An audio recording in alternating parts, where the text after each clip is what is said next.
Noel Chabani Manganyi, a pioneering psychologist, died on 31 October 2024. He was 84. My first interaction with Noel Chabani Manganyi was through his writing. It was a monograph, Being Black in the World, which he published in 1973. That became quite a seminal piece of writing for many of us who were in the student leadership at the time. Manganyi was born in 1940 or around then, as he would later write in his memoir, Apartheid and the Making of a Black Psychologist, that there is no concrete evidence of his birth date. Undocumented births and deaths are still not an uncommon phenomenon of Black life.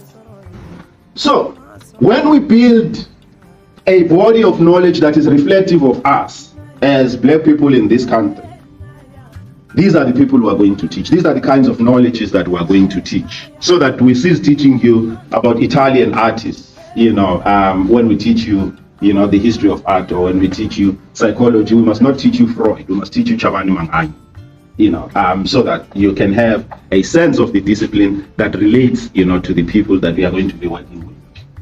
Each time one reads something that he's written, it has a long-lasting impact on the way one sees oneself in the world.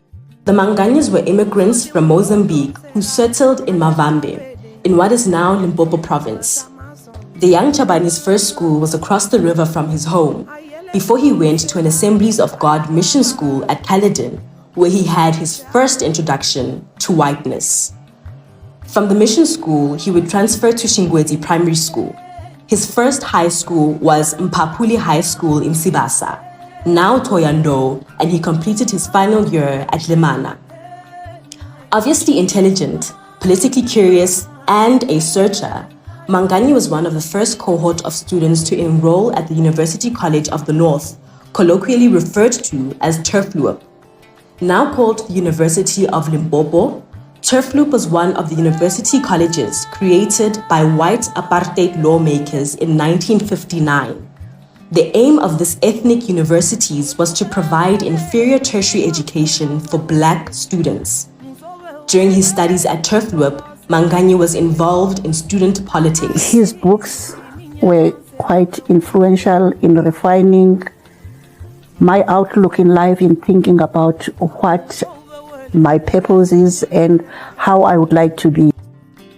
After his bachelor's degree in 1963, he registered for the 2-year honors degree in psychology at Turfloop.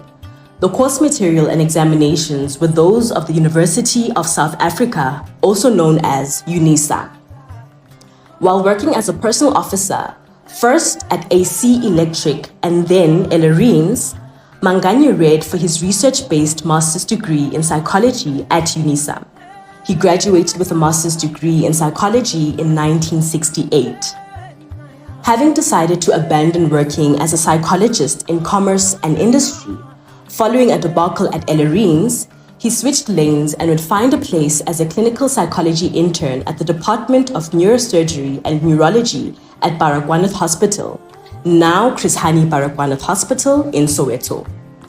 The reason for this curious placement in neurosurgery and neurology department was that because he was Black, he was prohibited by apartheid law from doing his internship at Tara Hospital, the psychiatric hospital which catered for whites only. While at Baragwanath Hospital, Manganyi acquired a PhD in psychology in 1970 from UNISA, receiving his diploma in 1971. To the best of our knowledge, this makes him the first Black person in South Africa to receive a PhD in psychology. In the same year, 1970, Manganyi launched his professional scholarly journey when he published his first academic article. The article appeared in the South African Medical Journal, SAMJ, with the title Neurotic Compromise Solutions and Symptom Sophistication in Cases of Hysteria in the Bantu. The story about the emphasized term Bantu, Manganyi was to write that he had given the paper the title Neurotic Compromise Solutions and Symptom Sophistication in Cases of Hysteria in the African. He says, without the courtesy of a discussion with him, The gatekeepers at the SAMJ had replaced the word African with the derogatory term Bantu. Manganyi would remain at Baragwanath Hospital for 4.5 years till mid-1973. In that time, he moved from an intern to, as he wrote, inadvertently becoming the resident consulting psychologist. Manganyi was keen on a university career, but it would be a while before he got there. In 1973, he was to experience frustration in his quest to become an academic, despite his great early promise as a researcher and clinician. Fortunately, his inquiries to undertake postdoctoral work in the United States, made during a visit to the country while he was at Baragwanath, were rewarded when he was offered a fellowship at Yale University. I'm very grateful for the work of Professor Manganyi. I would describe him as a gentle scholar, a great human being, and a great intellectual. 1973 was a significant year for Manganyi for another reason. It was also a milestone year for Black letters. Shortly after his departure from the US in July 1973, his book, Being Black in the World, was published in South Africa. Its task is to try and explain how, as a Black person, you live in the world, or what it means to be Black in the world, While he has produced many works, including biographies of books and scholarly writing, Being Black in the World is the text associated with Manganyi's name in psychology and beyond. A slim volume of essays covering a range of topics to do with the psychology of race and racism, the book became popular among a certain kind of politically aware readership. He writes in his memoir, "I believe it to be a text whose time had come since it appeared during a period when public interest, writing, and activism around Black consciousness was in the ascendant, both in South Africa and elsewhere in the world." This is, then, the work that gave anybody who would listen the permission to think from being Black in psychology.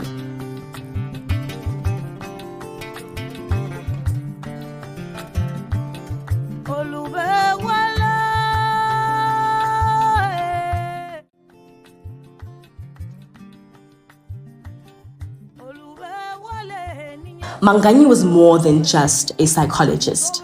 He was an educationist, university administrator, a government official in the first democratic government under Mandela, biographer, and a thinker with wide-ranging interests.